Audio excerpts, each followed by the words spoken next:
morning, we begin today's service with a worship song. Hallelujah. Amen. Coza bara. Coza. Toda biti Jesu. Oh my.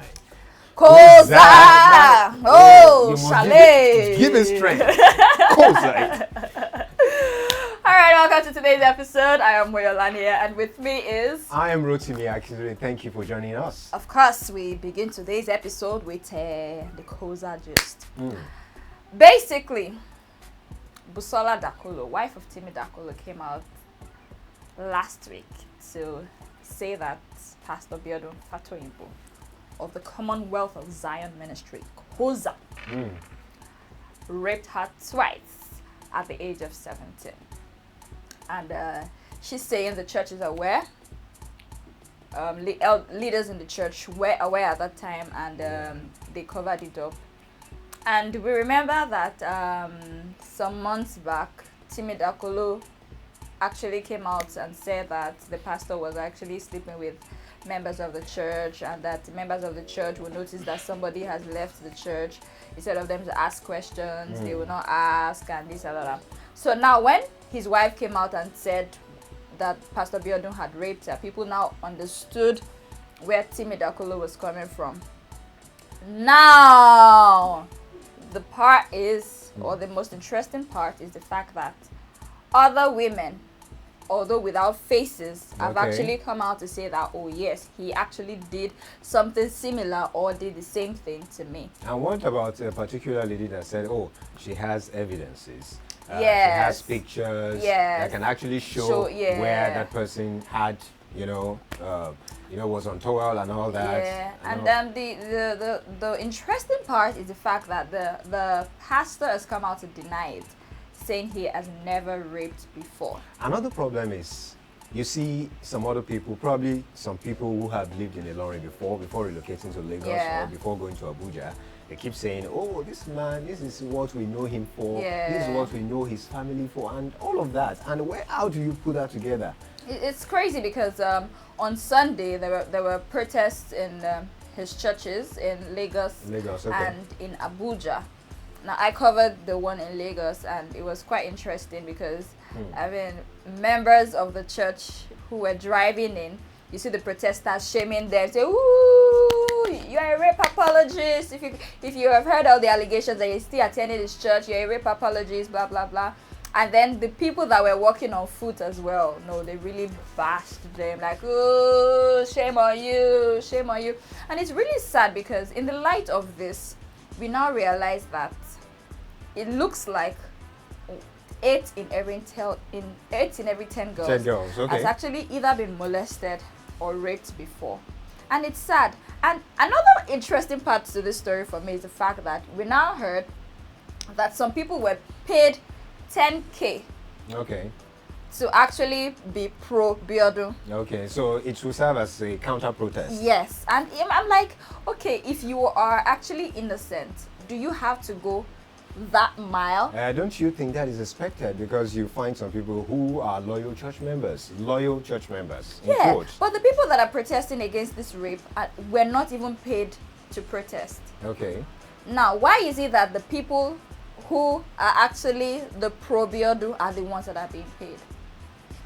Well, it's one of those things. You never can tell. It's becoming political now. I mean, it's our political leaders that we know that actually do these things. I also read that some people came out on a Sunday like that. That was yesterday in Abuja, especially, and came out to testify. The wife preached. Yeah. And somebody mentioned that in the past, when that is a when water issue happened, the same scenario came up. Yes, it was the wife Walters had to that preach. the wife and preached. everybody was hailing the pastor when he came in, like, and I'm wondering, what's the hailing about? After all that happened, I think it calls for sober reflection in a way. I think for me, the question is the first allegation, second allegation, third, fourth, fifth, sixth, seventh, and from what I heard, they're over 30. Now, is the pastor the only person? I mean, somebody called him Pastor Balotelli. But the question why is, always you? The question is, are there evidences? Are there concrete evidences? Because if we are talking about all this, the social media is talking about it, you know, judging and all of that. What evidence do you want to provide for a case that happened like 19 years ago? Well, that's what, I'm sure that's what the court will look at. That's what they will look at. But I also spoke with a lawyer who said there's something, like, you don't have to have torn pants or torn clothes or something like that. There's something they call circumstantial evidences. But I think what is actually pissing people off is the fact that although that happened a very long time ago, it's according to people, it is still happening in the church today. So that is where the major issue is.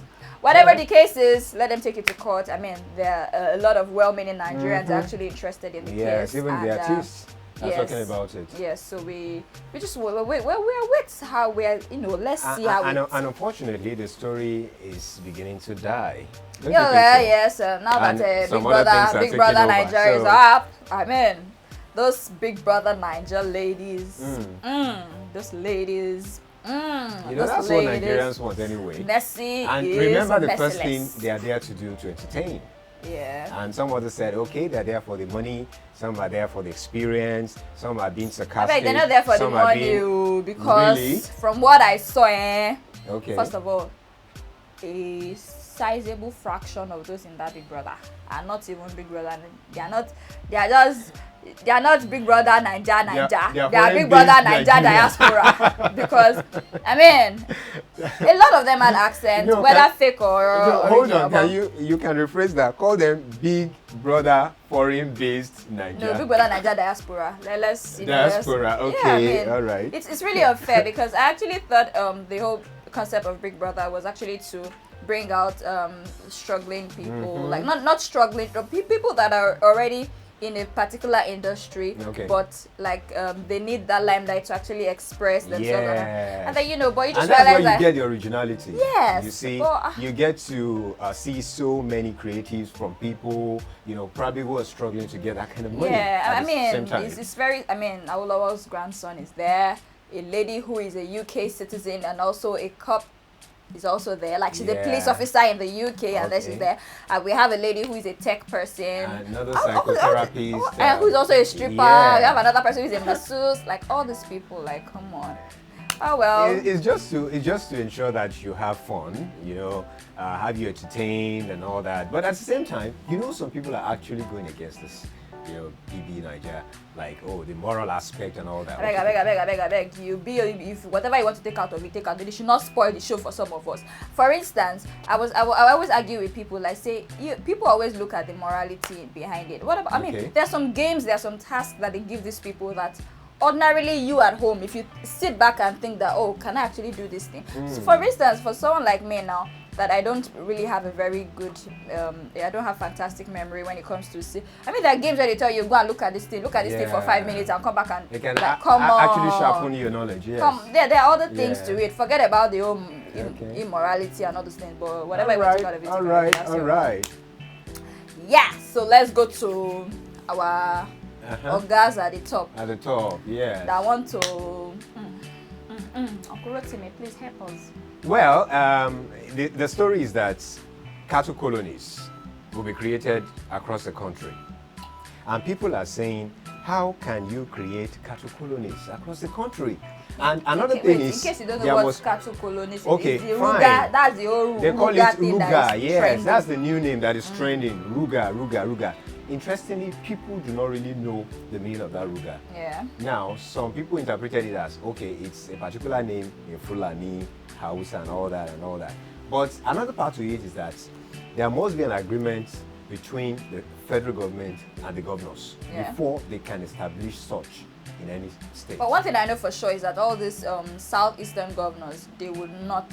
Of course, absolutely, right from the start. Because Southeast has not even been open naturally to the Hausas. It's Yorubas, we are the ones that will still be saying, we are all one, we are all this and that. No, aside that, what about the stories that, oh, okay, in Ogun State, in Ekiti, some herdsmen kill some people and all that. That alone can actually be scary and can actually make people go against it.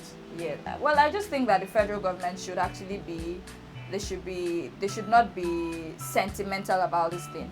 If some people don't want it, I mean, they should stick to the north. Do whatever rural settlement you want to have in the north. Yeah. Make it open there. Do whatever it is you have to do there. Because if they are not careful, this might actually lead to tribal war. It can actually lead to state wars. Interestingly, the government is saying, okay, this thing is to put them in an organized environment. Organize them, in their locality. But the problem is, now you put people in an organized environment, what is the tendency or the probability that they will not, live where you have demarcated for them? Naturally, human beings, if you give them a little space, they will want to give them to put their leg outside. Before you know it now, it is where God will help us. Amen. Okay, very quickly, our Super Eagles, they have already qualified. This one match that they have to play against Madagascar, ordinary Madagascar, like Madagascar, like Madagascar. That's the problem. They with lost 2-0, like 2-0. And it was just I was actually surprised. Stupid mistakes. Yes, I was also surprised that we could actually would have lost that game. Yes, but well, it's one of those things. When you somebody was saying that, oh, why didn't you use fresh legs and all of that? Whether fresh or old. No, I think it's actually a point because you could have used fresh legs since we had already qualified anyways. So you would have used that to test the players that could actually fill in. I mean, Mikel Obi doesn't play for long anymore, maybe due to age and stuff. So you could have actually found somebody that, this person is good for this, and it's really painful because all these little things, I think it has a way of affecting how we have been ranked. At the end of the day, we shall qualify. You see? So now after qualifying, what happens next? We'll play the next one very well. Let's see. Anyways, I think that's all that we have for you today on today's episode of The Spice. Join us again next time, and you can drop your opinions, whatever you think, in our comment section below, and we will be sure to give you a feedback. Have a nice day.